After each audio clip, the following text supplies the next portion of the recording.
ಮಹತ್ವದ ಬೆಳವಣಿಗೆಯಲ್ಲಿ SC ST ಒಳ ಮೀಸಲಾತಿಗೆ ಅನುಕೂಲವಾಗಿ ಸುಪ್ರೀಂ ಕೋರ್ಟ್ ತೀರ್ಪನ್ನು ಕೊಟ್ಟಿದೆ. ಸರ್ಕಾರಿ ಉದ್ಯೋಗಗಳಲ್ಲಿ ಮೀಸಲಾತಿ ನೀಡಲು ಎಸ್ಸಿ ಎಸ್ಟಿ ಮೀಸಲಾತಿಯ ಉಪವರ್ಗೀಕರಣವನ್ನು ರಾಜ್ಯಗಳು ಮಾಡಬಹುದು ಅಂತ ಸಿಜೆಐ ನೇತೃತ್ವದ 7 ಸದಸ್ಯರ ಸಾಂವಿಧಾನಿಕ ಪೀಠ 6-1 ಮೆಜಾರಿಟಿಯೊಂದಿಗೆ ತೀರ್ಪನ್ನು ಕೊಟ್ಟಿದೆ.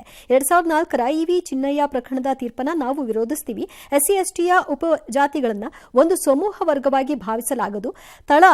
ತಳ ಸಮುದಾಯಗಳ ಜನಸಂಖ್ಯೆ, ಸಾಮಾಜಿಕ ಆರ್ಥಿಕ ಪರಿಸ್ಥಿತಿಗಳ ದತ್ತಾಂಶಗಳ ಆಧಾರವಾಗಿ ಮೀಸಲಾತಿಯ ಉಪವರ್ಗೀಕರಣ ಮಾಡಬಹುದು ಅಂತ ಸಿಜೆಐ ಪೀಠ ತೀರ್ಪನ್ನು ಕೊಟ್ಟಿದೆ. ಸುಪ್ರೀಂ ತೀರ್ಪನ್ನು ಸಂಸದ ಗೋವಿಂದ ಕಾರಜೋಳ, ಕೇಂದ್ರದ ಮಾಜಿ ಮಂತ್ರಿ ನಾರಾಯಣಸ್ವಾಮಿ ಸ್ವಾಗತಿಸಿದ್ದಾರೆ.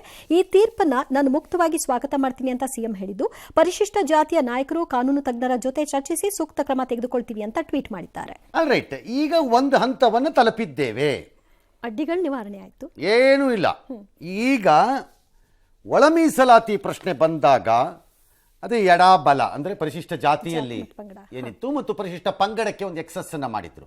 ಈಗ ನಿರ್ಧಾರಕ್ಕೆ ಬರಬೇಕು ರಾಜ್ಯ ಸರ್ಕಾರ. ಇಲ್ಲಿ ಇನ್ಯಾವ ಕುಂಟನೆಪಾನು ಹೇಳ್ಕೊಡ್ದು ನೀವು, ಕೇಂದ್ರ ಹೇಳಬೇಕು, ಅಲ್ಲಿ ಹೇಳಬೇಕು, ಅವ್ರು ಮಾಡಿದಾರಾ ಇವ್ರು ಮಾಡಿದಾರಾ, ಇವೆಲ್ಲ ಹೇಳಂಗಿಲ್ಲ. ಬೋಗ ಸ್ಟೇಟ್ಮೆಂಟ್ಗಳದ ಮಾಡ್ತೀರಾ ಮಾಡಲ್ವಾ ಈಗ ಹೇಳ್ಬೇಕು. ಈಗ ನೀವು ಸಿಗಾಕತ್ತೀರಿ ನಂಬರ್ 1.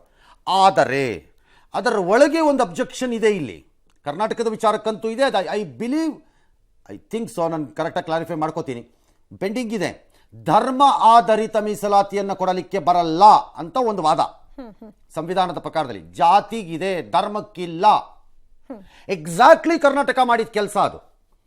ಧರ್ಮ ಆಧಾರಿತ ಇದ್ದಂತಹ ಮುಸ್ಲಿಂ ಇದನ್ನ ತೆಗೆದು ಬೇರೆ ಕಡೆಗೆ ಮೂವ್ ಮಾಡಿಬಿಟ್ಟಿತ್ತು. ಅದನ್ನ that has to be decided. Supreme court has not given permission for religion base ಕೊಟ್ಟಿಲ್ಲ. ಇಲ್ಲಿ ಅದು ಪ್ರತ್ಯೇಕವಾದ ಪ್ರಕರಣ ಇದೆ. ಇನ್ನುವೆ ಕಾಸ್ಟಲ್ಲಿ ಉಪಜಾತಿಗಳಿಗೆ ಕೊಡಬಹುದು ಅಂತ ಇದೆ. Okay, very good. ಈಗ ನೋಡೋಣ ಏನೇನು ಮಾಡ್ತಾರೆ ಸರ್ಕಾರದಲ್ಲಿ.